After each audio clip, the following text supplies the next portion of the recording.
All right. Ready to trade those stuffy offices for wide open spaces? Always up for an adventure. Me too.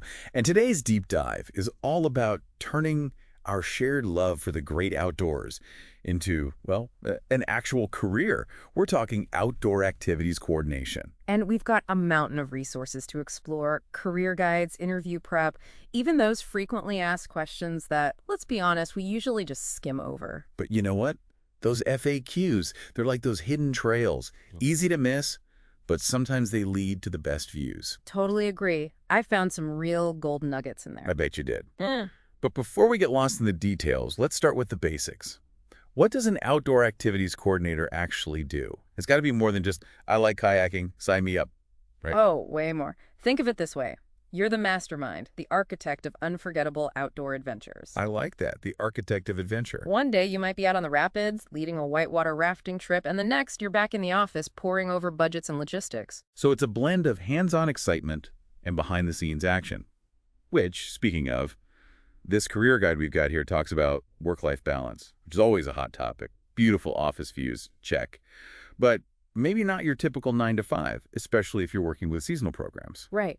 And that's where understanding those core abilities really clicked for me. We're talking active listening, because you got to be tuned in to what your clients are looking for in an experience.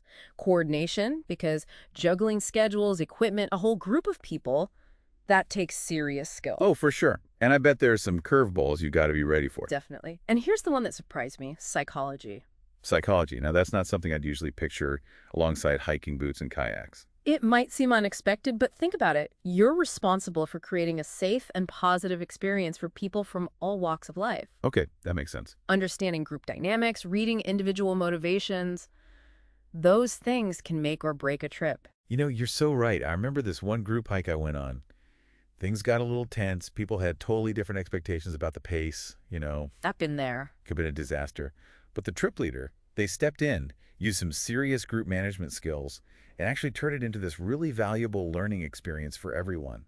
That's the mark of a great outdoor activities coordinator right there. They're not just guiding you through the wilderness, they're guiding you through a shared experience. Facilitating personal growth alongside outdoor adventure. I like it. Mm. Which makes me wonder, as you progress in this field, the skills you'd need, those probably evolve too, right? So we've conquered the basics, right? You're a pro at this outdoor activities coordinator gig, leading trips like a champ, setting up camp like it's second nature. Speaking of, quick reminder for anyone new to all this, leave no trace is the name of the game when it comes to respecting Mother Nature. Absolutely minimizing our impact wherever we go. But I'm sensing a but coming.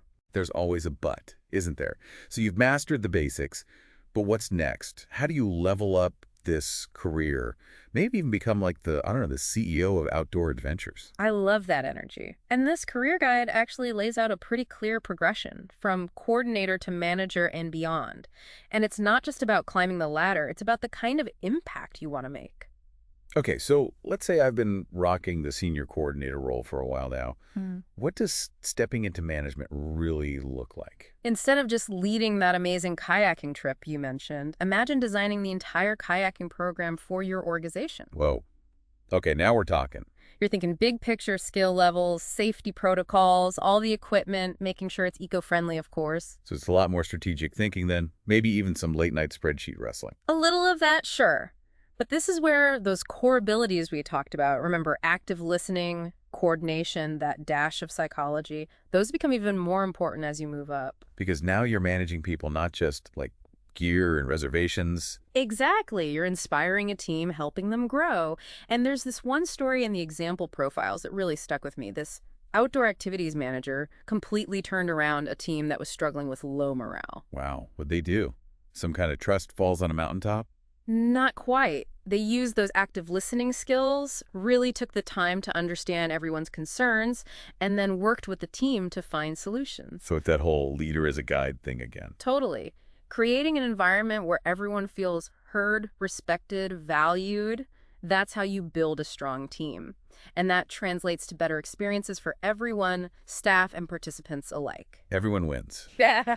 Okay, but let's be real. Getting your foot in the door for any of these roles, whether it's your first coordinator gig or that big promotion, you're going to have to nail that interview. And luckily, this career guide does not disappoint. They've got an entire section dedicated to acing those interviews. All right, let's crack open this interview playbook. Sounds good to me. Now, some of these questions, they really don't mess around. No, they get right to it. One that stopped me in my tracks.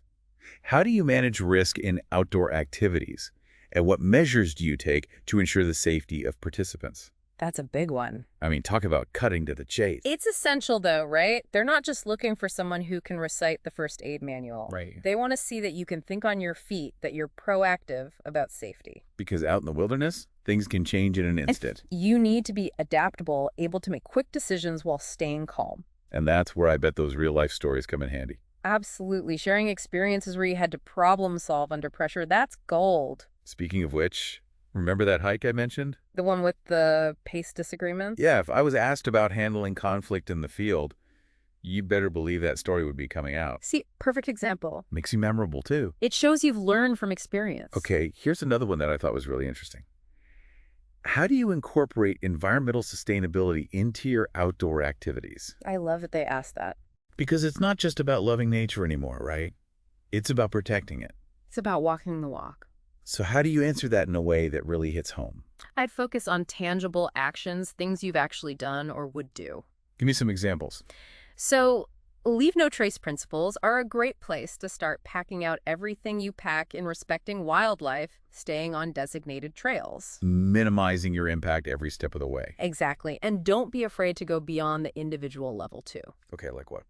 Maybe you've volunteered with a local conservation group, or maybe you've advocated for more sustainable practices within an organization. It's about being a champion for the environment in everything you do. Exactly. And while we're talking about going above and beyond, this guide also mentions certifications. Right. Wilderness first aid CPR. They seem pretty crucial, don't you think? Definitely, those are more than just lines on a resume. They're proof that you're prepared for anything. Because when it comes to safety, you can never be too prepared. Exactly. And for employers, that peace of mind is invaluable. Shows commitment, too, like you're really invested in this path. Absolutely.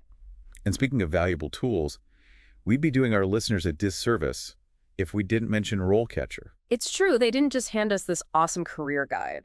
They've built this whole platform to help people find their dream jobs. It's pretty slick, actually. That AI resume analysis can be a game changer. Helps you highlight the right skills for the right roles. So much better than just throwing your resume into the void and hoping for the best. Right. Plus, they're job matching. It's like having a personal recruiter in your pocket. So no more endless scrolling through job boards feeling totally overwhelmed. They've really streamlined the whole process. But at the end of the day, I think the biggest takeaway here is that becoming an outdoor activities coordinator, it's not just a job, it's a calling.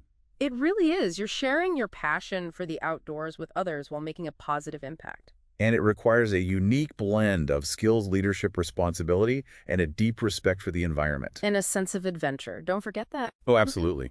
This career path, it's not for the faint of heart. But for those who are drawn to it, it's incredibly rewarding. All right, folks. There you have it. Our deep dive into the world of outdoor activities coordination. From nailing that interview to understanding the core values at the heart of this field. We've covered a lot of ground. We sure have.